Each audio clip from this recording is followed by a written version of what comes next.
التميز ميديا، بكم نتميز لنرتقي بإعلامنا.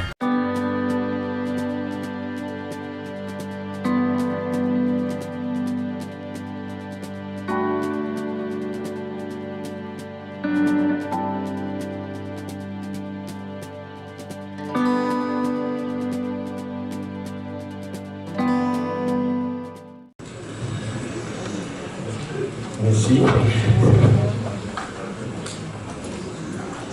Merci, Monsieur le Président, les membres du Conseil exécutif.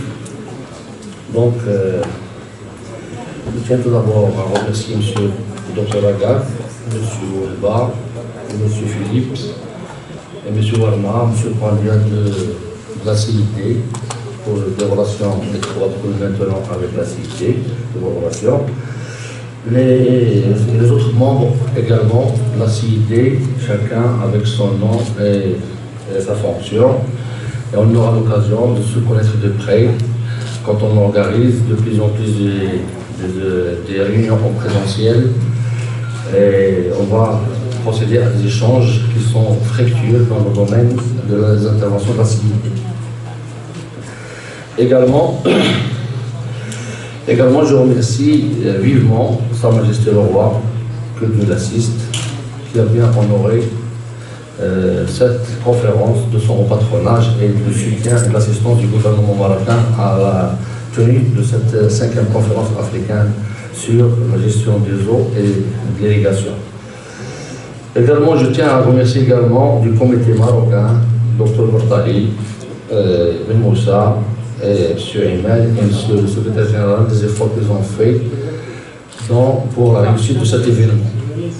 En tant qu'ANAFID, donc nous sommes dans le comité marocain et présent dans la CID depuis les années 60, 70 et nous sommes toujours actifs au niveau de la CID et nous maintenons de bonnes relations avec la CID. Depuis mon élection à l'ANAFID, j'y tenais à ce que toutes les arriérés de notre comité marocain soient réglés à la CID et de maintenir avec eux une très bonne relation. C'est la même chose également qu'on a fait au niveau de la CIGR et nous sommes également membres dans le Conseil mondial de l'eau, dont je vous invite à assister à son congrès qui sera tenu l'année prochaine au Sénégal. Je vous remercie également de bien vouloir accepter d'organiser la prochaine conférence sur la météo-irrigation au Maroc en mai 2022 que nous allons tenir, Inch'Allah, à Dakhla. Et donc, je voudrais juste, je ne vais pas trop tarder, certaines idées concernant la problématique de l'eau. On peut les résumer en 4 facteurs. Le premier facteur, c'est la sécheresse, qui réduit la disponibilité de l'eau. Le deuxième facteur, c'est la surexploitation des nappes. Le troisième facteur, c'est le réchauffement climatique. Et le quatrième facteur, c'est l'envasement du retenue d'eau et des barrages. Donc, si je voudrais un peu parler de facteur par facteur et action concrète. La sécheresse, donc, on peut réfléchir comment préserver les eaux en temps de pluie pour les utiliser en temps de sécheresse. Pour les surexploitations des nappes, il faut prévoir des lois dans l'avenir parce qu'il y a des forages qui surexploitent et il y a l'utilisation abondante de l'eau alors qu'il y a un besoin. Comme vous savez, il y a des forages à travers le monde, dit plus à travers le monde que l'exploitation de la nappe est d'une manière non contrôlée. Et il n'y a pas de contrôle, il n'y a pas de moyen de détecter l'utilisation rationnelle de l'eau. Par exemple, je peux faire une petite analogie. Si vous voulez faire un contrat de bail, vous voulez acheter une maison, vous parlez de la superficie de la maison. Est-ce qu'il y a 200 mètres carrés, 400 mètres carrés, etc. Mais les pluies actuelles à travers le monde, quand ils exploitent les nappes, il n'y a pas de limite. Il n'y a pas de contrôle, il n'y a pas de loi qui permette la gestion rationnelle de l'eau et l'utilisation de l'eau. Les réchauffements climatiques, malheureusement, c'est chaque augmentation de degré pour engendrer des pertes élevées. Les retenues de barrage, il faut qu'il n'y ait pas de l'érosion en amont. Et cet envasement du barrage, il fait perdre des grands budgets aux différents gouvernements. Parce que si vous perdez 10 à 30% par l'envasement, ça répercute un projet de 1 milliard d'euros, ça peut perdre 30 milliards d'euros par l'envasement. Donc, c'est un peu certaines idées que je voulais vous dire.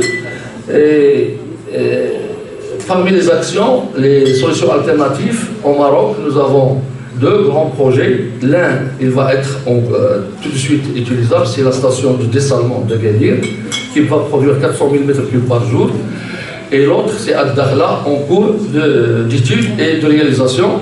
Et c'est un projet qui peut nous donner 100 000 m3 d'eau dessalée de l'eau de mer pour une utilisation en irrigation et en eau potable. Il peut créer à peu près 10 000 emplois et la réalisation à peu près de 120 km de réseau, ainsi que 5 000 hectares d'irrigation.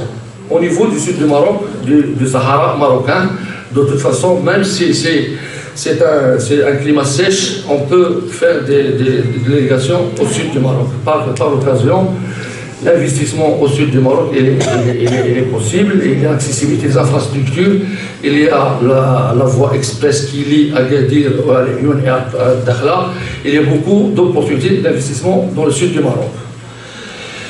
Je ne vais pas tarder, je vais juste remercier le comité chinois pour le soutien qu'il a fait aux jeunes professionnels dont la formation a été entre le 19 et le 23 et qui a été sanctionnée par des certificats de compétences, ainsi que, encore une fois, la CID qui soutient cette formation également et qui a organisé ceci au Maroc.